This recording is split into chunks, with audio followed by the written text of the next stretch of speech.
Hi everybody, welcome back to another episode of Miss Katie's Kitchen and Now You're Cooking. So I am going to show you how to make the very viral, very popular hot chocolate bombs. These were all the rage this past winter, and let me tell you, I could not keep up with them. I have only been able to have one hot chocolate bomb myself because every time I make them, they sell out. So without further ado, let's get going. What I have here is a mold that you can pick up at Now You're Cooking.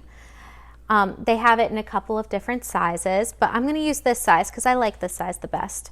I have 2 different types of chocolate, a whole pound of dark chocolate, and Merkin's melting wafers.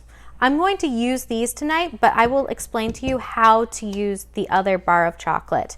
I have royal icing for decorating, sprinkles, because what good is a hot chocolate bomb if there isn't a pop of color, edible diamond dust, because of course, sparkle, that's me, so much sparkle, and because it's Easter, I took Cadbury mini eggs and did them in the blender to add an Easter Cadbury pop to this hot chocolate bomb. We have mini marshmallows and hot chocolate mix. So let's get started.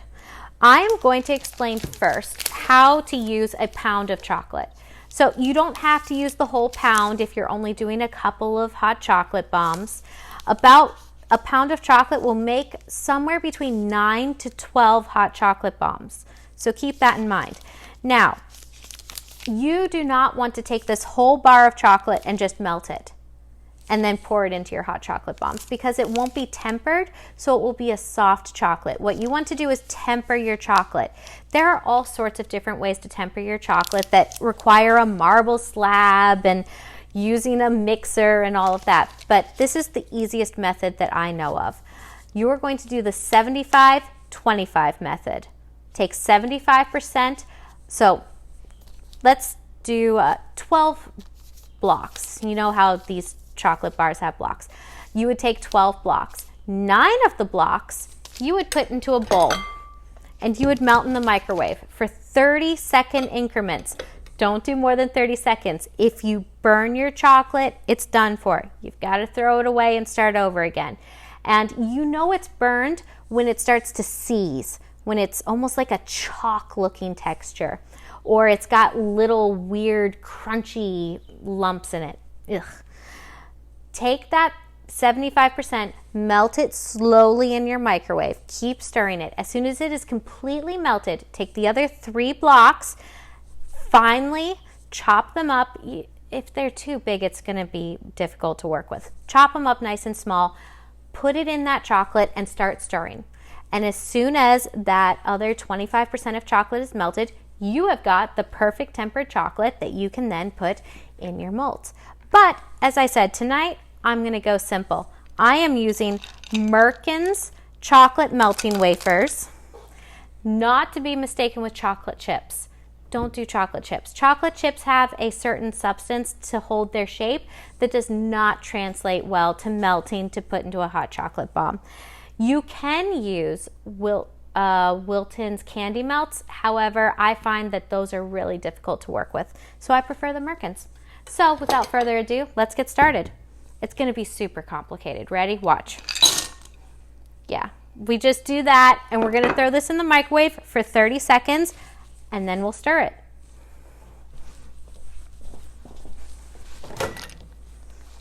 Into the microwave, 30 seconds. We'll stir it and then put it back in the microwave for another 30 seconds. And you just keep doing this until your chocolate is melted. And it shouldn't take much more than 1 minute and 30 seconds to get it to the consistency that we want, especially when you're using a glass bowl, because the glass bowl holds the heat, which helps to melt the chocolate evenly. You can use a plastic bowl. It just might take a little bit longer to get it to the consistency that you want. So there we go, first 30 seconds up. We're going to stir this, and as you can see, it's already starting to melt just a little bit. The heat of the bowl will help. 30 seconds again. Now, I'm going to show you how to put the chocolate into the molds, and then after you put it in the molds, they go into the refrigerator or the freezer for 10 to 15 minutes. You pull it out, check and see if there's any spots on there that need to get touched up, and then you put it back in. I brought pre-made spheres so that we can just get to the fun part of decorating, filling, and putting them away. Another 30 seconds. And as you can see, this is already starting to melt. Nice. We will do another 30 seconds, and then I am thinking that that will be it. As I said, this melts pretty quickly, and especially when you use a glass bowl, it helps to melt it evenly. And there. This is super simple. It can feel like a lot, especially when I was first making the hot chocolate bombs. I did have to learn what worked best, and there was a lot of hot chocolate bomb failures and a lot of broken spheres. So if you break your sphere, don't worry, you can either remelt the chocolate or eat it. I mean, the spheres taste delicious because they're chocolate. And just try again. There we go. Ah, perfect. So this will continue melting because of the warmth of the bowl, but we have got the perfect melt. So as you can see, Merkin's just has that nice smooth finish that unfortunately I find that if you use candy melts from Wilton's, you have to add a lot of vegetable shortening to get to this. And that's also a tip for you. If you're using the Wilton's candy melts and you can't seem to get them to work for you, try adding vegetable shortening, or you can even purchase, I think they're called Candy Melt Helps, and they are basically shortening. So now let's get going with this. Now at home, when I am making a ton of these, I use a bag, and I put all of this chocolate in a bag and then I squeeze it in. But today, because I'm just making a few, I am going to use a spoon. And you want to fill them about 1/3 full to start. You're going to be getting rid of some of the chocolate because you don't want there to be a huge puddle of chocolate on the bottom of your hot chocolate bomb, because then it won't melt well when you put the milk on it. Here we go. And I melted too much chocolate, which is typical for me, but that's okay. At least you get to see what it is like. There. Oh my gosh, I love these hot chocolate bombs. As a hot chocolate drinker and not a coffee drinker, this was the winter of my dreams, because everybody is always like coffee or tea, and I've always preferred hot chocolate.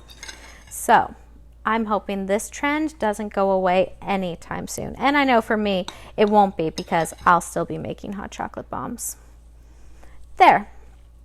I've done that. I'll put this off to the side, but if I need more chocolate, I have it. Now, there's different ways you can do this. You could pick your mold up and you can spin around like this, or you can use your spoon and you can just gently push up to the sides. And that also will help you to get it where you want it to go. So there we go. I tend to do a little bit of both, and of spinning it around, try to get it pretty even across the bottom, and then also using the spoon to push it up on the sides. I now also have different molds. There are all sorts of different hot chocolate molds. This one is a great basic one that you can use for so many other things. Think cheesecake domes, cake domes. You can even cook brownies in these. These molds just make fun desserts. There we go, coming along. I always try to check and make sure that it's up to the edges without going over the edges too much. You don't want to have to break off the chocolate if you can avoid it. And I'll show you on one how to take care of it if you do accidentally go up too high. So here we go. Now I'm going to intentionally go up a little too high on that one and show you. So you can, at home, use a cake scraper or just the back of a knife and scrape across and bring that chocolate back in so that you get a nice clean line when you're done. Now, I have got these pretty well done. I'm going to check. Yep, those look pretty good. Now I'm going to show you a trick. One of the things that I don't want is too much chocolate on the bottom. If you have too much chocolate on the bottom, it won't melt when you pour the hot milk on. So you're going to take your chocolate and you can reuse this chocolate. Ready?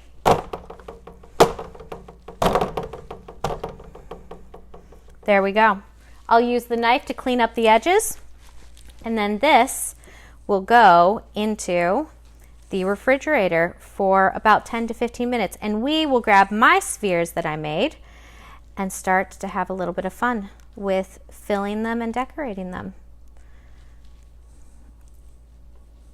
And there. Edges are cleaned up nicely. This will go into the refrigerator.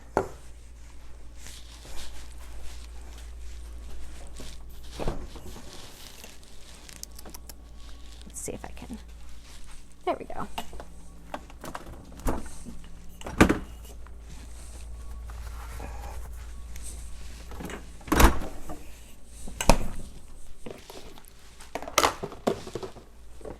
Now, I pre-made some spheres because I thought, we're not going to sit around and wait for 15, 20 minutes hoping that chocolate sets in that amount of time. Depending on how humid it is, it could take a little bit longer to set. Just be patient. Don't rush it. If it's still soft, put it back in that fridge and freezer. Wait until it's got a nice crispness to it before you pull it out. So I am going to use cupcake liners because that makes holding these hot chocolate bombs so much easier. And I have these spheres that I've already made at home this afternoon. There we go. You put them in there. Now let's get to the fun part, filling these with some fun stuff. So let's start with hot chocolate mix, because obviously this is a hot chocolate bomb. You need hot chocolate mix. There's all sorts of fun ones. I love the Land O'Lakes mint one. That is my favorite growing up, my favorite flavor. But the Cadbury one is really good. You can also do white chocolate for your melting and then add white chocolate inside the hot chocolate bombs and a tiny touch of food color or sprinkles, and it will give your hot chocolate bomb a wow factor. I love to do the white chocolate with white chocolate mix in it and add just a pinch of pink. And when you mix it up, you have a pink hot chocolate.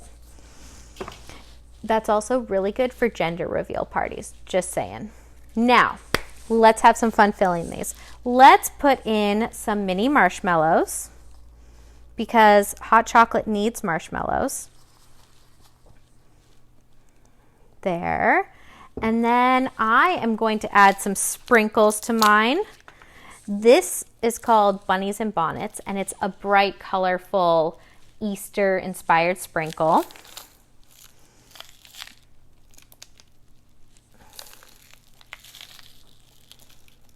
There we go. And, if sprinkles fall all over the place, it's okay.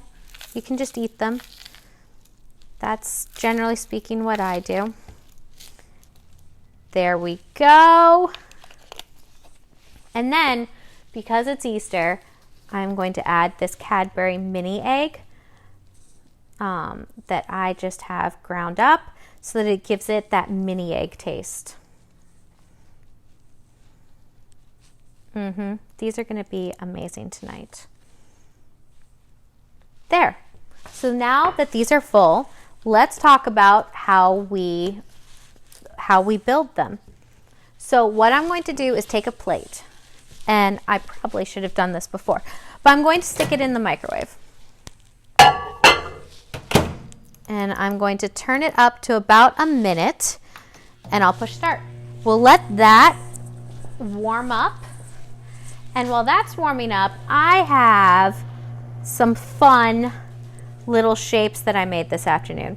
Now, I've never attempted to make hot chocolate bombs out of shapes, but I made some teddy bears, and I have, because it's Easter, a bunny rabbit. So I thought, why not make some cute little shaped ones, because the same method that we'll use to seal this, you can use to seal these. And I wanted to show you just how simple it is. So you would take your hot chocolate mix, put it in the middle of these.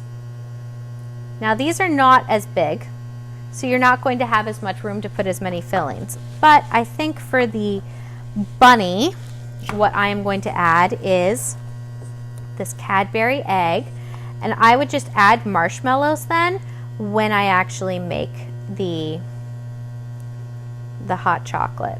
There we go.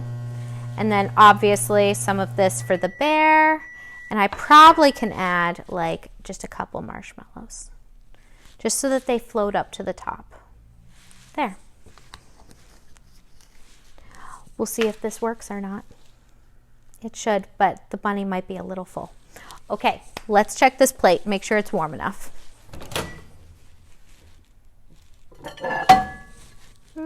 I'm gonna give it another 40 seconds or so. You want it warm enough that it will melt your chocolate so that you can get a good seal. If it's not quite warm enough, it won't work as well. So what we're gonna do is put these on top like that. Once we've melted it, we'll put the spheres on top, and then you have cute hot chocolate bombs that are ready to use as soon as you're done with them. These will stay good in your pantry for up to 2 weeks in a sealed box like this, or some other container. So you don't need to worry about using it as soon as this is done. I am thinking, yeah, that's warm enough now. All right, let's get our hands dirty. So we will start with this one. You just drop it on the plate.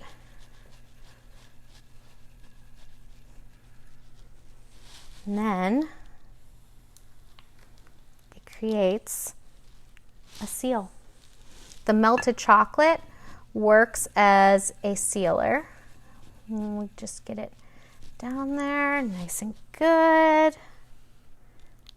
Boom. Ta-da! Now let's try the rabbit. His ear didn't quite get enough chocolate, so I was kind of disappointed in him, but you know what? It's okay. He'll be okay. There we go. And then let's try this teddy bear. I'm envisioning that the teddy bears will be super fun for Christmas time this year, and I can put little like Christmas bows and stuff on them. There. Push him down. There we go. Now they could probably use a little bit more chocolate melt, but those will do for now. Now let's have some fun with decorating these. I have got a couple of different things. So I brought royal icing, which I had pre-made and put in my refrigerator, or freezer actually, and I just pulled them out to use. That one's a little big, so let's see here. Yeah, this one. You want a nice small cut in order to put out the royal icing. And I'm just going to drizzle it over the top. Make it cute like that. This other one, let's put some of this diamond dust on. I use diamond dust on everything. Everything in my house is glittering. Ask my husband. It is, in my mind, if it doesn't sparkle and shine, it's not even worth doing. So there we go. Look at that. Fun sparkle. Now on this one, with the royal icing, I will put, let's find a fun sprinkle in here. See here, there's a little duck. Let's put that on there. Little ducky. I think they have other ones in here too, like bunnies. Here we go, a little bunny, a little bird, another little ducky, another little bunny, and then I'll put just a couple of regular sprinkles on. There we go. Super cute. As you can see, it came together relatively quickly. And that is how we make hot chocolate bombs. Now, what you would do with this afterwards, you're going to take your hot chocolate bomb, you're going to place it in a mug. You're going to take milk and you're going to heat it up pretty warm. You can heat it on the oven or you can heat it in the microwave, whatever your preference is. When it's hot milk, not lukewarm, hot milk, you pour it over the top of your hot chocolate bomb and the chocolate will start to melt away and all of the fun things inside will start to pop up to the top. And that is how you can, and then you wait for it to cool down, drink it, and enjoy it. So I hope you guys enjoyed learning how to make hot chocolate bombs. If you have any questions, feel free to reach out to me on Instagram or Facebook through Thayer's Treats. And yeah, I hope everyone has a good night. And I look forward to teaching another class. Tell us in the comments, what would you like to see me teach for a class? Go check out my Instagram and my Facebook. See what you would like me to teach. Have a good night, everybody.